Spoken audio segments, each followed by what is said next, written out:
Para saber lidar com o dinheiro, é preciso sim ter muita atitude.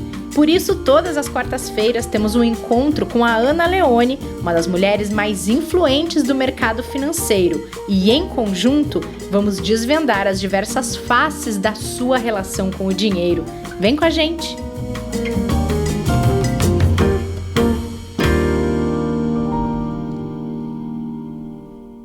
Investidor em Foco no ar para mais uma semana de dinheiro com muita atitude por aqui. Hoje é quarta-feira, dia 7 de julho de 2021. Ana Leone, Juliana Ranciaro, como vocês estão, meninas? Olá, boa tarde, bom dia, boa noite, seja lá que horário o pessoal está ouvindo, mas como a gente vai para o ar de manhãzinha, bom dia para todo mundo. Estou bem, ansiosa para ver o episódio de hoje aqui. Bom dia, também tudo bem aqui, também estou ansiosa, sempre fico ansiosa, fiquei curiosa para saber o da Ana, que ela fez mistério semana passada, no perfil dela. Eu também, semana passada, mas é gente. fácil, é fácil. É fácil? Será que é fácil? Bom, vamos ver, eu sei que a Ana é focada... A Ana é focada, não necessariamente sempre organizada, segundo palavras dela, né? Bom, vou explicar. Exatamente. Vou explicar para quem está nos ouvindo que semana passada, para quem não acompanhou, a gente lançou aqui um desafio também nos perfis do Itaú Personalité e do Dinheiro com Atitude no Instagram, para que vocês descobrissem o perfil financeiro de cada um. O link, inclusive, tá na descrição do último Dinheiro com Atitude, para quem quiser fazer ainda, dá tempo. Vamos saber quem é quem aqui, então? Quem quer começar? Vou pedir para Ana começar, né? Agora... Fez mistério, né? Afinal de contas, né? Fiz aquele suspense. Bom, mas na verdade o meu perfil é de planejadora. É uma coisa interessante, né? Porque quando eu leio ali a descrição, eu me vejo realmente. Essa coisa do muito foco, criar objetivos de curto, médio e longo prazo. E o que eu falei também no episódio passado é que, no fundo, a minha principal característica é o foco. Então, quando eu quero alguma coisa, aí se eu precisar de disciplina, se eu precisar de acordar às 5 horas da manhã, se eu precisar recuperar ou acessar outras características que não são tão natas assim, eu busco por conta desse foco, desse objetivo que eu quero buscar. Eu fui assim desde muito pequena e era um barato de coisas sem ser com relação ao dinheiro, que isso é uma coisa interessante. Eu acho que esse trabalho que foi feito, ele mostra muito a nossa relação com o mundo, ou seja, como a gente lida com as nossas diferentes relações, e o dinheiro é apenas uma delas.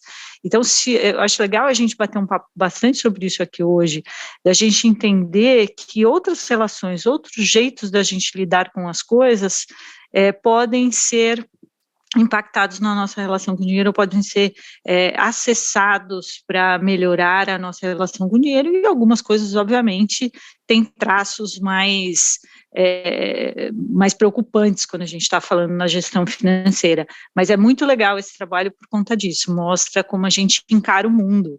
Então, para mim, sempre foi uma característica, assim, de querer uma coisa, eu ir lá, conseguir tentar, quebrar a cabeça, sabe? E aí eu levei isso ao longo da vida.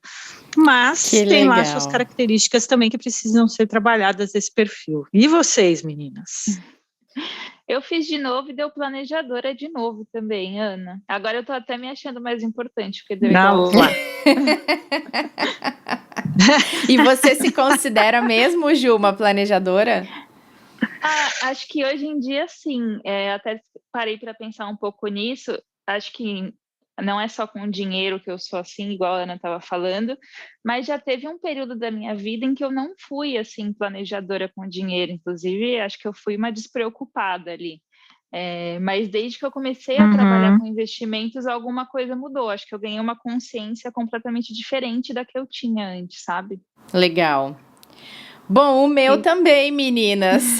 Não vale assim, isso né? aqui é um podcast Tudo de igual. planejadores. O meu também deu planejadora. Da outra vez que eu tinha feito também tinha dado. Eu acho que tem bastante a ver comigo. Eu acho que eu tento. Não sou aquela pessoa extremamente metódica que faz tabela para tudo, não. Mas eu tento, principalmente, como disse a Ju, depois que eu comecei a trabalhar com investimentos, tento fazer isso uma parte séria da minha vida, assim, bem planejada mesmo, ao máximo que eu tenho condição de fazer a cada passo que eu dou. Então, eu acho que é bacana nesse sentido. O que me preocupa um pouco, às vezes, é olhando, que a gente já vai falar daqui a pouco sobre isso, pro lado dos riscos de cada perfil, né? Da gente não ser nem planejador demais, nem despreocupado demais, né, Ana? Tentar ter, ok, características daquele perfil, mas que aquilo não seja um extremo na vida de ninguém, né? Porque totalmente despreocupado não vai te levar a lugar nenhum e totalmente planejador vai fazer você deixar a vida passar, né, na sua frente. Mas é muito legal, vocês trouxeram duas coisas que eu achei interessante. A primeira é isso, desse estado de consciência. Eu acho que esse é um pouco o que esse exercício trouxe. Quando a gente traz isso para a consciência, ou seja, de novo aqui foi um exercício de autoconhecimento, quando a gente entende como nós nos comportamos, a gente é capaz de melhorar, trazer esses pontos fortes que a gente já tem e canalizar isso para os nossos objetivos e descobrir também quais são aqueles pontos que não são tão benéficos para aquilo que a gente espera e a gente trabalhar de alguma forma para aperfeiçoar esses pontos. Então, esse estado de consciência é super importante, isso é parte do exercício mesmo.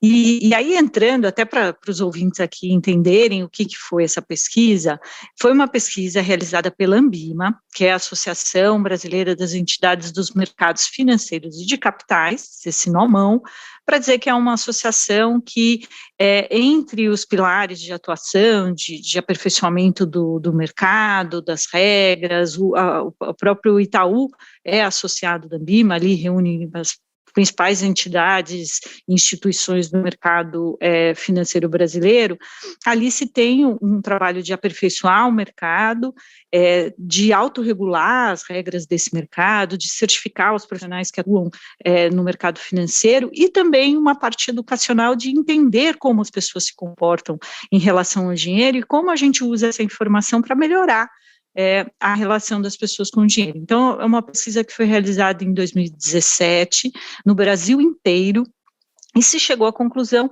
que é isso, a gente tem aí um número de pessoas que é muito grande, quando a gente está falando do Brasil, esse Brasil é enorme, e as pessoas lidam de forma diferente com o dinheiro. Então, a conclusão dessa pesquisa é que cada um é muito único, a nossa relação com o dinheiro ela é muito particular, muito individual, porque a gente tem objetivos diferentes, a gente tem influências diferentes, a gente falou disso pra caramba aqui já, então tudo isso vai compondo a nossa personalidade financeira. Então, cada um tem um jeito de encarar o mundo e cada um tem um jeito de encarar as suas relações e a relação com o dinheiro é uma delas.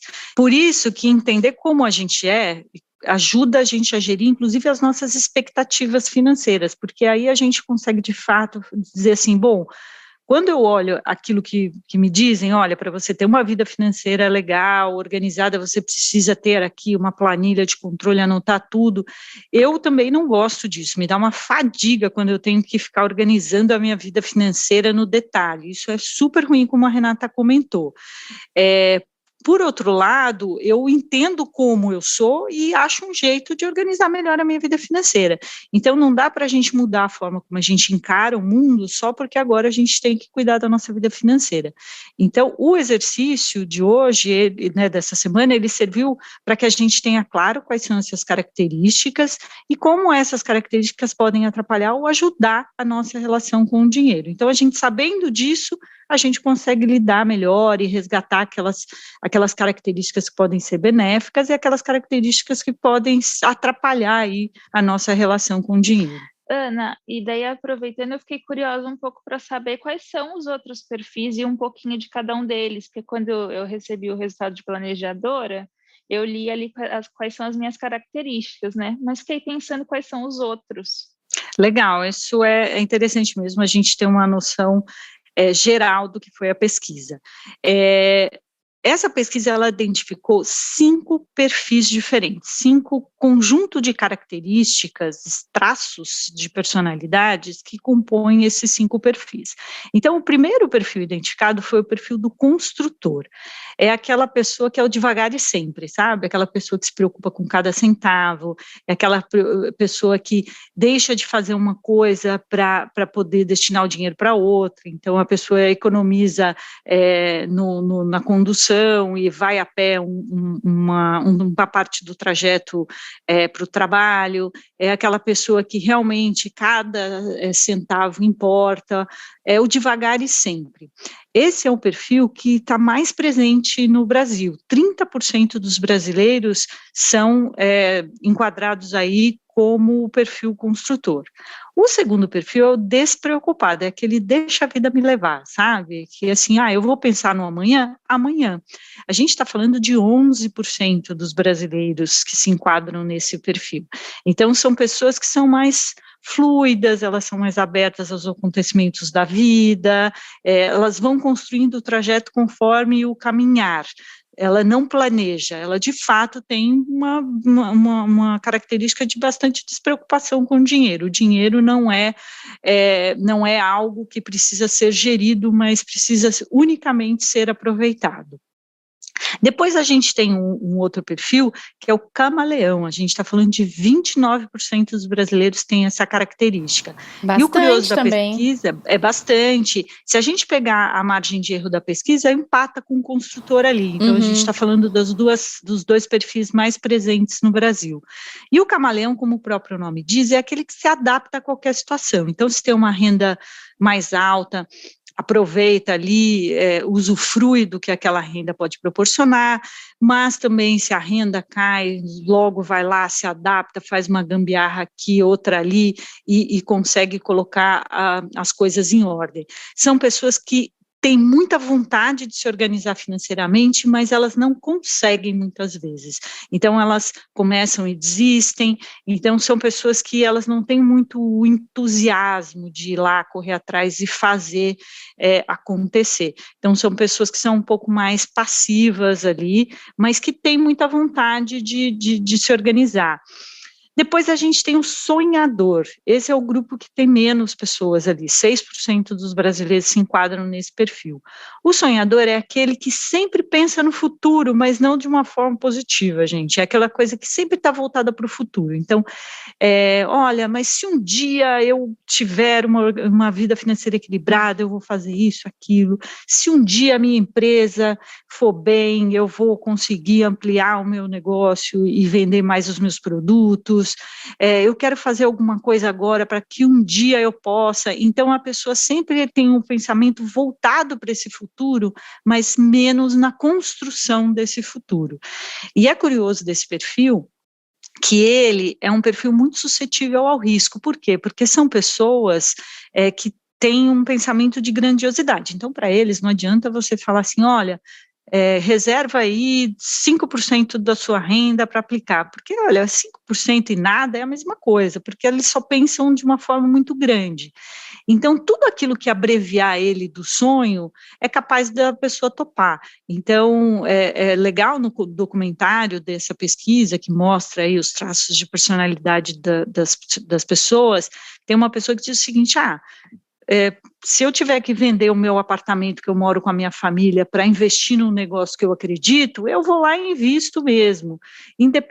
Aí até ele diz, as pessoas acham que eu sou maluco, mas que maluco nada, eu tenho que correr atrás do meu sonho. Então, às vezes as pessoas, elas se jogam tão de cabeça numa possibilidade de realização de sonho que pode ser perigoso aí. Então, é uma característica interessante, a gente vai falar dos prós e contras de cada uma, mas esse eu acho que tem uma observação nesse sentido. E por fim, nós, né, os planejadores aqui, que foi a característica de nós 3, a gente está falando que 22% dos brasileiros, sem combinar, 22% dos brasileiros se enquadram nesse perfil, é bastante também. Então, são aquelas pessoas que têm metas de curto, médio e longo prazo, elas conseguem olhar o futuro de um jeito mais concreto, ou seja, então tem uma visão de futuro mais construída, são pessoas que conseguem abrir mão do prazer imediato por um benefício futuro, são pessoas bastante determinadas, que correm atrás, e o risco faz parte do processo. Então, se a gente comparar um planejador com um construtor, o construtor é um passo de cada vez. É muito difícil a gente falar para uma pessoa que todo mundo conhece, aqui alguém assim, construtor, olha, você tem que pensar no longo prazo. Para ele não, ele só consegue enxergar de uma forma muito nítida o próximo passo. Então, são características de fato muito diferentes, que cada um tem um traço mais preponderante, né, desse conjunto de características, traços mais fortes, mas que todo mundo tem um pouco de cada um. Então, obviamente que a pesquisa ela traz dessa forma para a gente entender o método, enfim, como essas características podem compor para um caminho ou para o outro a nossa relação com o dinheiro, mas a gente nunca é sempre uma coisa só. E tem mais, né? Se a gente somar esses percentuais que eu falei, não dá 100%. Por quê? Porque uma parte da amostra da pesquisa não enquadrou perfeitamente nesse conjunto de traços de cada perfil. Então, a gente tem aí uma margenzinha de pessoas que não têm esses traços tão fortes, enfim. Então, acho que o interessante desses 5 perfis aqui é para que a gente tenha em mente, entender como eles funcionam, para a gente ter em mente que existem até acontecimentos da nossa vida, até como a Ju trouxe, né, que ela depois começou a trabalhar com investimento, isso mudou o estado de consciência, às vezes alguma coisa que acontece na nossa vida, ou uma doença, o nascimento de um filho, ou uma carreira nova, um emprego novo, isso pode fazer com que a gente mude um pouco, assim, as nossas características, algumas podem aflorar mais ou menos, mas ainda assim a gente está ali com aquela personalidade instalada e como eu falei também, esses são traços que a gente leva para todas as nossas relações e o do dinheiro é apenas uma delas. Que legal saber um pouco de cada um, porque de fato, né, eles têm muito a ver com a gente. Quando eu olho as características do planejador, aquilo acaba não servindo só para dinheiro, né, Ana? Aí eu fiquei com uma curiosidade. Não dá para dizer que um perfil é melhor que o outro porque ele vê a relação do dinheiro de uma forma mais racional que o outro, por exemplo. Não dá para fazer essa comparação, né? Não, isso é uma coisa bem interessante, acho que a gente refletir aqui. A primeira coisa, a gente não pode criar estereótipos. Não existe um perfil melhor do que o outro. Não significa que uma pessoa que é despreocupada, ela está fadada ao insucesso financeiro. Ao contrário, eu conheço várias pessoas que são muito despreocupadas, assim, e elas têm uma vida financeira bastante organizada. De novo, quando a gente conhece essas características, a gente consegue ter instrumentos que nos ajude a lidar com aquilo que a gente quer. Então, cada um tem um jeito de lidar com a vida, uns podem ser, um perfil pode ser mais desafiador que o outro, quando a gente está falando da nossa relação com o dinheiro, então a gente precisa entender melhor essas características para a gente poder conviver. Então, não dá para a gente criar rótulos, porque senão a gente também cria uma expectativa nas pessoas que é frustrante. Então, se tiver aqui 11% das pessoas que estão nos ouvindo, que são pessoas que são mais despreocupadas na relação delas com o dinheiro, se a gente virar para elas e dizer, não, a partir de agora você tem que pegar uma planilhinha de Excel, anotar tudo que você come, o que você bebe, onde você gasta, você tem que guardar 30% da sua renda todos os meses, você tem que diversificar o seu portfólio, é um discurso que para essas pessoas é muito difícil. Então, ela falou, poxa, se eu preciso fazer tudo isso, então esse mundo não é para mim. Quantas pessoas a gente não ouve falando isso? Ah, não, investimento não é para mim, coisa complicada, tem que acompanhar, etc. E, na verdade, as pessoas têm ali características que impedem ela olhar aquilo de uma outra forma. Então, ela sabendo disso, poxa, legal, caramba, eu sei então que, planilha de Excel não é para mim. Ok, então qual é o outro jeito de eu organizar a minha vida? Então, quando a gente desconstrói esses estereótipos, a gente ajuda as pessoas a olhar mais para si e entender, puxa, então é por isso que eu tinha tanta dificuldade, então é por isso que eu gosto tanto desse assunto, ou por isso que eu tenho tanta facilidade com esse assunto. Então, a gente sabendo disso, a gente consegue evoluir mais nesse assunto e prosperar financeiramente, que é o que a gente quer. E que é que a gente objetiva aqui, né, de ajudar as pessoas nesse podcast. Então, eu acho que esse é o meu recado principal. Quando eu conheci essa pesquisa, eu participei dela, eu ainda estava na Ambima, quando a Ambima fez esse projeto, e para mim foi um dos projetos mais incríveis que eu já participei, porque é de fato um exercício de empatia, que é uma palavra que a gente fala tanto, empatia com nós mesmos, porque a gente se entende e a gente fala, poxa, agora sim, está aí explicado porque a minha relação com o dinheiro era dessa forma. Então, não criem estereótipos, não tentem mudar, apenas se compreendam e vamos encontrar caminho para melhorar essa relação com o dinheiro. Perfeito, Ana. E dá para mudar a nossa personalidade financeira, assim, de repente um despreocupado vira um planejador? Então, essa é a pergunta que mais me faziam quando eu apresentava essa pesquisa lá na Ambima, e quem ficou no meu lugar lá, certeza que está respondendo essa pergunta até hoje. Não, na minha opinião. E eu acho que a gente também discutiu bastante isso com os pesquisadores, né, responsáveis pela pesquisa, a gente debateu isso muito com os profissionais de mercado, com as instituições. É muito difícil. Por quê? Porque a gente não pode querer mudar toda uma bagagem de características, de personalidade, de vivência, só porque a gente precisa lidar com o dinheiro. Então, existem, obviamente, acontecimentos, como eu falei, na nossa vida, que podem, dar aquele estalo de que a gente tem que fazer alguma coisa diferente. Então, por exemplo, eu nunca tive, antes do meu filho nascer, nunca tinha tido, antes do meu filho nascer, um seguro de vida individual. Eu tinha só o coletivo. Por quê? Porque esse acontecimento na minha vida fez eu pensar de um jeito diferente. Então, existem, que é o que os pesquisadores chamam de espírito do tempo, que pode fazer você mudar a forma como você lida. Então, poxa, eu comecei a ganhar muito dinheiro, caramba, talvez eu me torne um pouco mais despreocupado no curto prazo, isso pode ser, inclusive, perigoso, né? Poxa, não tenho mais preocupação de pagar boleto no final do mês, deixa eu viver um pouco a minha vida. Diferente, né, das vezes você, descobre um problema de saúde, você repensa, fala, poxa, será que eu preciso ser tão comedido? Será que eu não posso usufruir um pouco daquilo que eu conquistei? Então, existem coisas que podem fazer com que a gente mude um pouco algumas características, mas lá no fundo esses traços estão ali, fazem parte de você. Então, eu conheço uma pessoa, por exemplo, que ela descobriu um problema cardíaco, precisou fazer uma cirurgia, e era uma pessoa super comedida, um construtor, assim, raiz, sabe?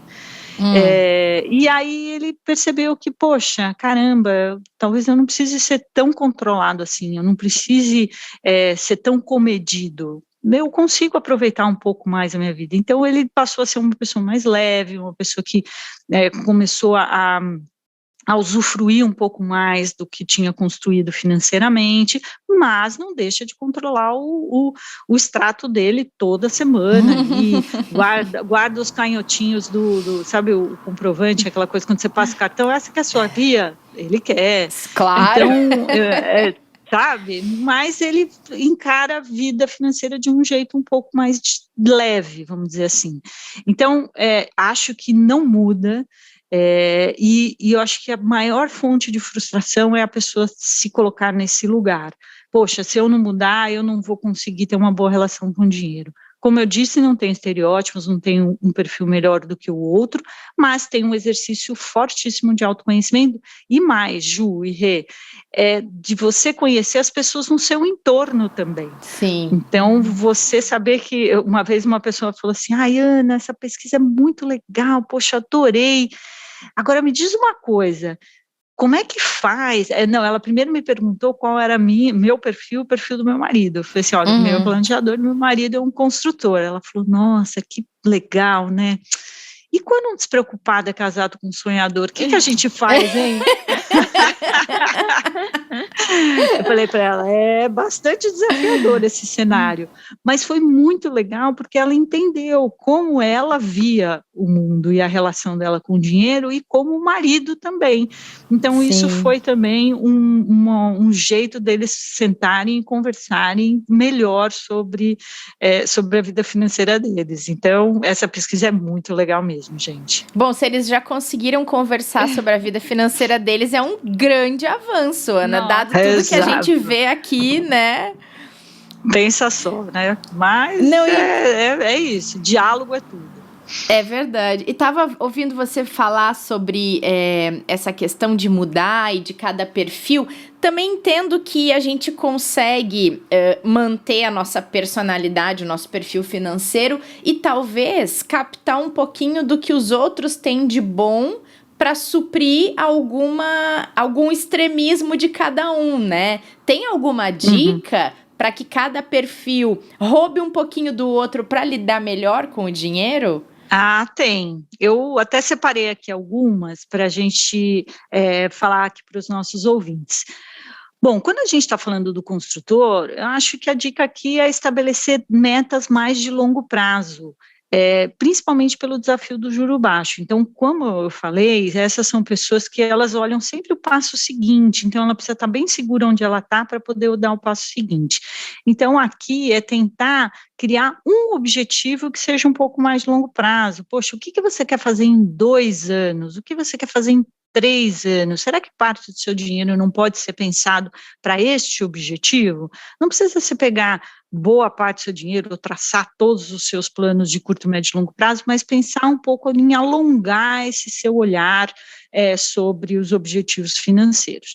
Já um despreocupado, minha gente, tem que buscar o autocontrole, já que não tem, ele tem que buscar o controle, aliás, no mundo externo. Então, dado que ele não tem a disciplina de pagar as contas em dia, de guardar o dinheiro todos os meses, esse é um perfil típico usuário de débito automático, aplicação automática. Então, tudo aquilo que der a ele o controle externo, um controle externo que ele não tem naturalmente, está valendo. Então, busque esses instrumentos. Uma aplicação automática, por exemplo, é uma ótima saída para começar a construir aí um pé de meia. Então, é sempre buscar alguma coisa que dê o controle externo. Então, um limite mais baixo de cartão de crédito pode ser uma saída para não se perder ali nas contas, enfim. Então, para o despreocupado fica essa dica. Já o camaleão, o ideal é pensar por partes. Em geral, quando a gente está com alguma situação financeira para resolver, a gente quer resolver o todo. Então, eu sempre falo, né, as pessoas que interagem comigo, falam, mas eu tenho um monte de dívida, o que eu faço? Olha, uma coisa de cada vez, então pense numa parte, se você olhar o todo, você vai acabar se perdendo, então, poxa, organize uma conta, né, uma parte do seu orçamento, pague uma parte das suas dívidas, pense nos seus investimentos, um de cada vez, porque não necessariamente um camaleão também tem problema financeiro, são pessoas que têm dinheiro, que estão organizadas, têm lá seu equilíbrio financeiro, mas precisa pensar um pedacinho de cada vez para conseguir dar o passo que precisa. Já o sonhador, ele precisa, ao contrário, estabelecer metas pequenininhas, então, diferente do construtor que tem que pensar mais no longo prazo, esse a gente tem que trazer um pouco mais para o presente. Então, o que ele precisa? Ter pequenas metas e ter alguém que possa assessorar ele a realização dessas ideias todas, de um novo negócio, de algo que pode acontecer no futuro. Então, é ele buscar alguém que coloque ele um pouco mais com o pé no chão e consiga ir realizando as coisas passo a passo. E para nós, planejadores, eu acho que a gente tem que manter o foco, mas a gente também tem que aprender a relaxar um pouco, né? O presente também precisa ser aproveitado, vivido, a gente pensa, né, falamos aqui que somos pessoas focadas, com objetivos muito claros, isso é muito bom, mas a gente sempre tem que dar aquela pensada se a gente não precisa relaxar um pouco, aproveitar, né, colocar na balança ali benefício versus prazer, e a gente se dar alguns prazeres de vez em quando, afinal de contas, como eu já disse aqui também, ninguém coleciona dinheiro. O dinheiro sempre tem que ter um objetivo muito claro.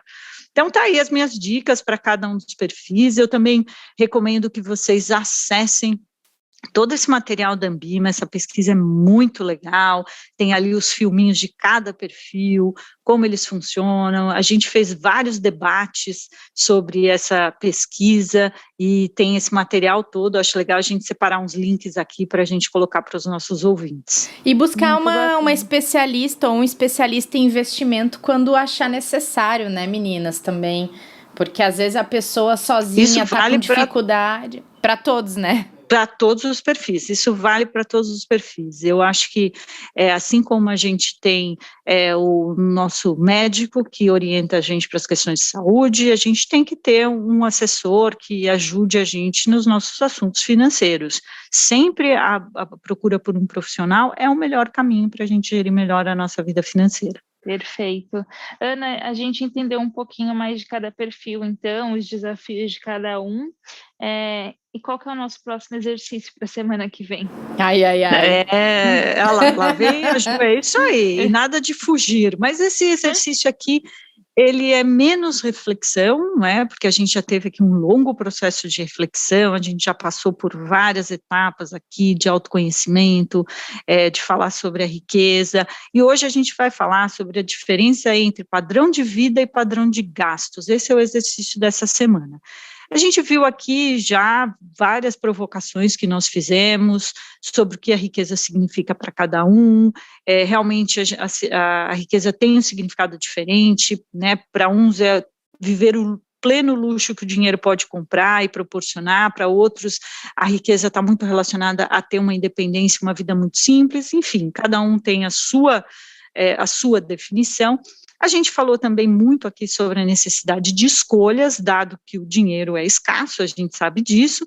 Então, o exercício dessa semana, a gente vai resgatar esses dois conceitos que a gente tratou aqui e vamos fazer o seguinte, entender o que é um padrão de vida e o que é padrão de gastos, que são coisas diferentes e às vezes a gente confunde um pouco. Então, o exercício é o seguinte, a gente vai listar aquelas coisas que a gente julga que são fundamentais e que ajudam a nossa qualidade de vida. Então, uma viagem de férias, por exemplo, a gente usufruir de experiências em bons restaurantes, o nosso vestuário, ou seja, né, as roupas que a gente quer comprar, enfim, quais são aquelas coisas que, de fato, a gente considera importantes na nossa vida. A gente ter auxílios para ajudar nos serviços domésticos, para quem é casado e tem filhos, ter uma babá, não importa, qual é essa lista de coisas que você fala assim, poxa, isso aqui me ajuda a viver bem. Depois a gente vai fazer uma lista ao lado ali, com substitutos. Então, para a gente entender que tudo que a gente tem e que proporciona uma boa qualidade de vida, segundo os padrões de cada um, é possível que existam substitutos que nos proporcionem um padrão de gastos que seja mais racionalizado. Então, quer um exemplo? Então, se viagem de férias para vocês é importante, tá bom, vamos substituir 2 férias por ano por uma viagem de férias por ano? Isso são substitutos. Então, esse é o exercício. A gente vai fazer uma lista daquelas coisas que ajudam a nossa qualidade de vida e do lado a gente vai pensar em coisas que podem substituir, mas ainda assim coisas que podem proporcionar a nossa tranquilidade e qualidade de vida segundo os critérios de cada um. Deu para entender? Deu. Já tô pensando. Tá sofrendo, Ju? Esse exemplo das férias sou muito eu, assim. Eu tiro férias 2 vezes por ano e eu gosto muito de viajar, então é difícil.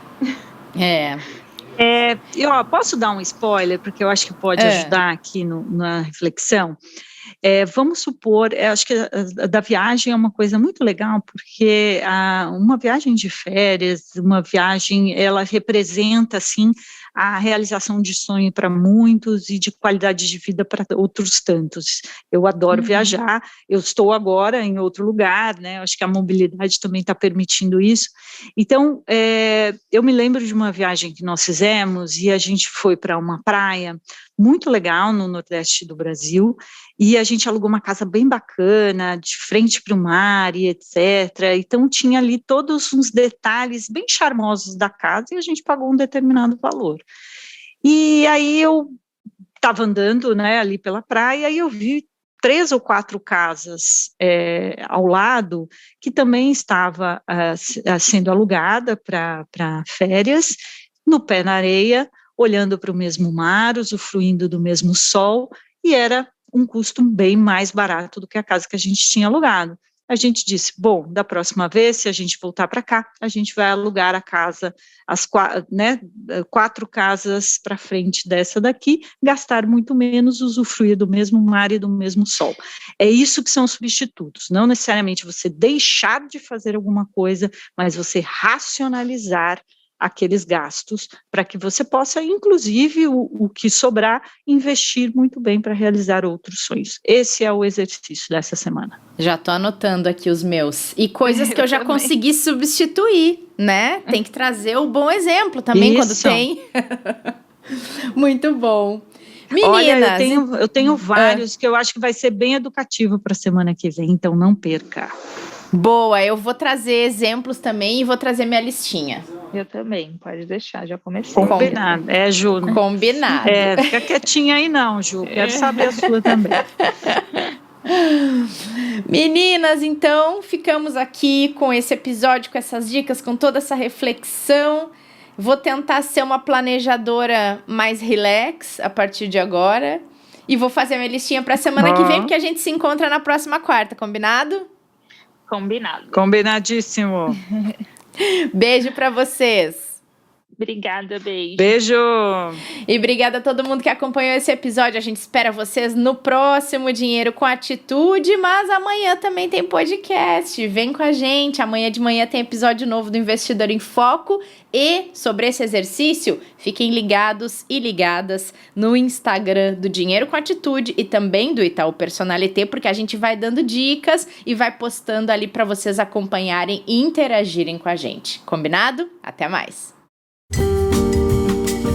Para saber lidar com o dinheiro, é preciso sim ter muita atitude. Por isso, todas as quartas-feiras temos um encontro com a Ana Leone, uma das mulheres mais influentes do mercado financeiro. E em conjunto, vamos desvendar as diversas faces da sua relação com o dinheiro. Vem com a gente!